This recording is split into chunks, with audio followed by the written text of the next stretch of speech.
What's up, my Texas teas? It's your girl Trika, and I am back with another cooking video.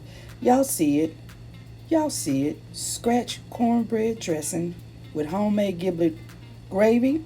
I have some beef ribs that I baked, and of course I can never forget my mustard greens with my smoked ham hock and turkey necks. Let's get into this.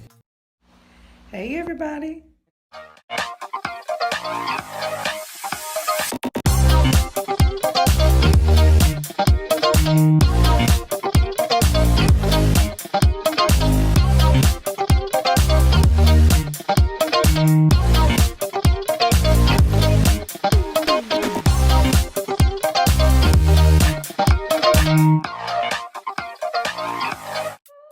Alright guys, let's get started with these ingredients.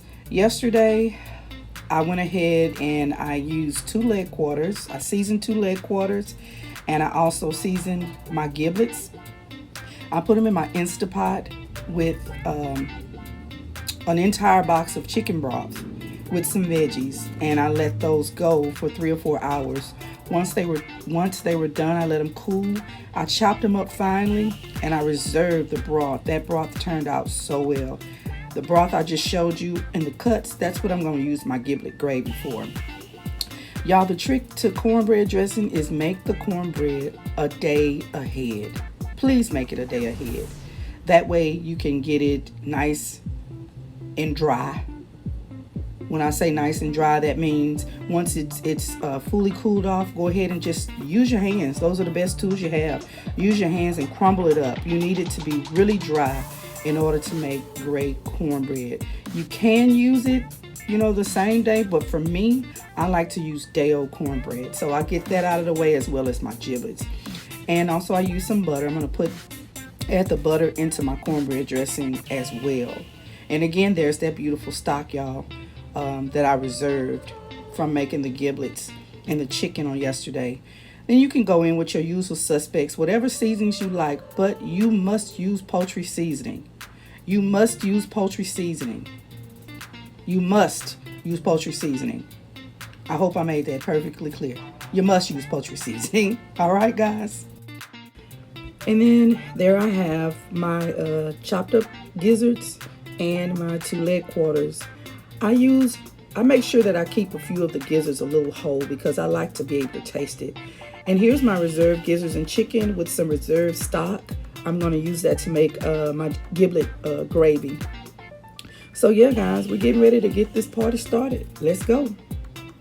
All right, here we are in the kitchen with CORNBREAD. Go ahead and get this started. We're going to put some butter in the bottom of my skillet. And then I'm going to add in my chopped veggies. The Holy Trinity, honey. Well, I'm just going to say the Trinity. I don't want to say holy. I ain't be doing no blaspheming over here. The Trinity of vegetables. You have 1 whole onion. I use 5 stalks of celery and 1 whole bell pepper. That's called in cooking the Trinity. So I'm going to add that shortly.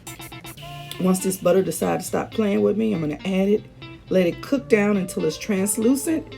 And then I'll come back in with my next step. Let's get it.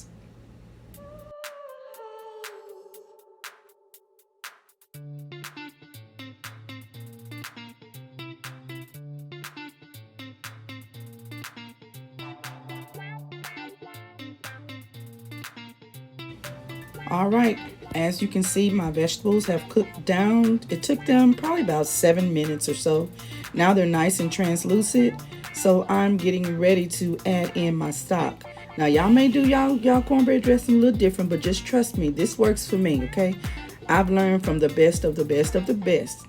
I pride myself on being a great Southern cook, so just roll with me, okay? Go ahead and go in with your chicken stock.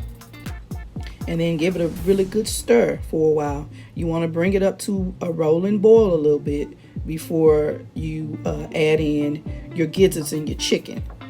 Oh, it smells so good in here. I let it boil for probably about 2 minutes, and now I'm adding in the chicken and the gizzards together. Add it all in, y'all. Trust me. Go with your girl on this. This turned out amazing. What you're looking to do is to just get it stirred in and let it come to a little boil, and turn it on simmer. And then what I do is I let mine simmer for maybe at least 5 minutes until it thickens a little bit and everything has a chance to marry with the veggies and everything. And then we're going to move on to the next step. Watch me work. All right, y'all. My gizzards have simmered off and I've turned them off. I'm going down in with the butter from on my cornbread. Just a little butter goes a long way. I had to reheat it a little bit because I wanted it a little warm. Then I'm going to go ahead and start building my dressing. Guys, what I do, I ended up using all of the dressing mixture, but you don't want to dump it in all at once. You want to ladle in a little at a time. You want to give it a stir because you don't want no super stiff dressing, but you don't want no watery mess either. You don't want that. So you need a really nice mixture. So I just basically took my time. This is where I take the most time. That's why for me, my dressing is a 2-day process because I don't like to rush this portion of it. So I just ladle it in every now and again. And just to make sure that it's not too stiff and it's not too loose. You'll see how I do. Just keep watching.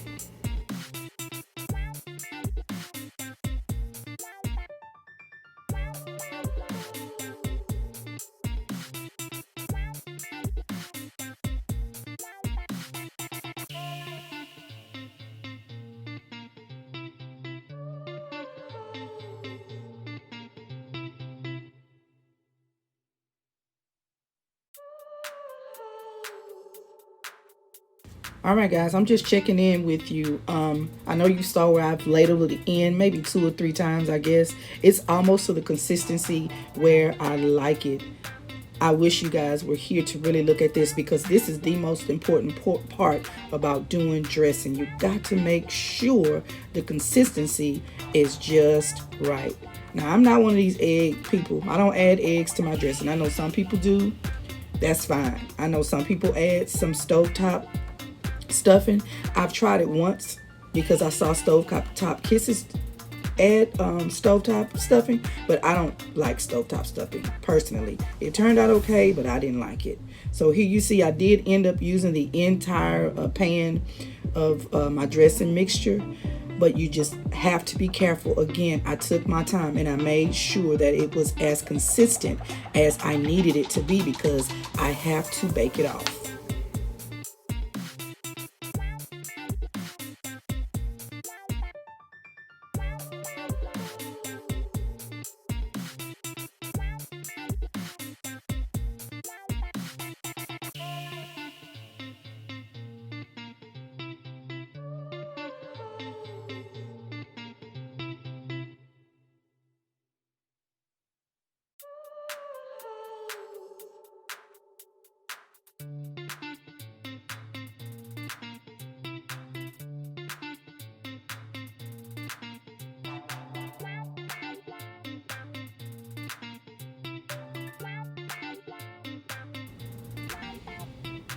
All right, it's ready for me to bake it off. I just go in after I mix it as well as I'd like it to be mixed. I go in and I flatten it out because I want it to be nice and smooth on the top when I bake it.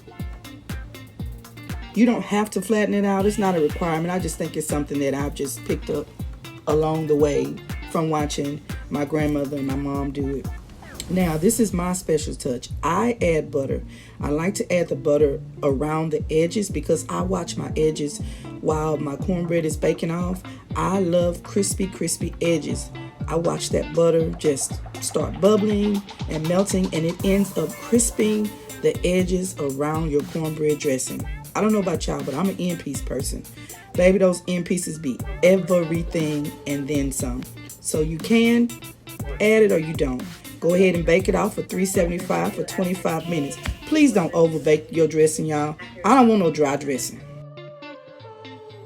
All right, guys, let's go in and I'll show you how to make this giblet dressing really, really quick. Remember to go ahead and make sure you reserve some of your gizzards and some of the chicken leg quarters that you chopped up. Always reserve some so you can make your giblets. You add those into your pot with some butter. and just let the flavors marry really, really well. Y'all, this is the best recipe ever. I know everybody has their way of doing it, but this is how my mama did it. This is how her mama did it. This is how my great grandma did it. So this is how Trika is going to do it. You can add, just regular chicken broth, cream of chicken, all of that if that's what you choose. But as for me and my dressing, we will stick to the homemade chicken and gizzard broth. So go ahead and add that to your pot. I have my pot on high right now because I want it to come to a boil really quick.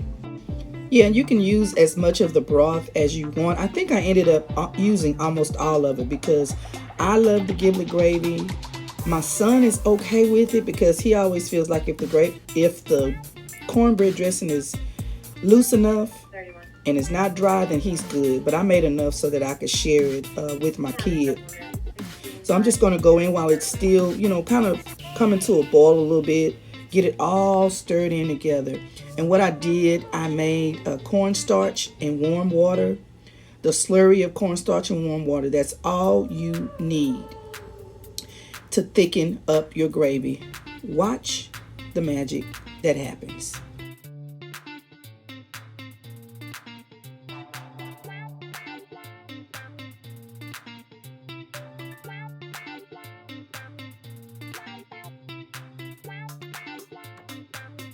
All right, y'all. Once I stirred in that cornstarch slurry, look at this. Beautiful, beautiful, beautiful, beautiful giblet gravy. Y'all got to make this. You have to make it. And now the star of the show. There she is, baby. After she baked off for 25 minutes on 375, my beautiful cornbread dressing.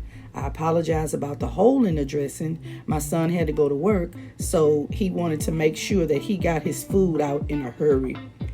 But here it is. It's still beautiful.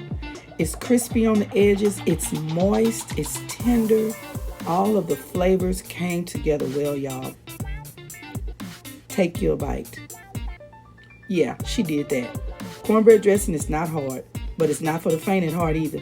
You gotta have patience. You gotta have some time to get it done. Here is the finale of everything I did that day. This was our Sunday dinner. You see my cornbread dressing with my giblet gravy. Oh yeah. I roasted off some beef ribs to perfection. And of course, you can't go nowhere or do nothing without that beautiful mustard greens. How about that? Beautiful mustard greens, y'all. And y'all know what I did. I put some smoked turkey necks in those. This meal came out amazing. I hope y'all enjoyed my video. If you try my recipe, please let me know that you tried it. Let me know what you think. I'm just curious to know if y'all like what I'm cooking up. If you have any ideas for meals that you'd like to see me make, hit me up, shout at me. I don't mind making it.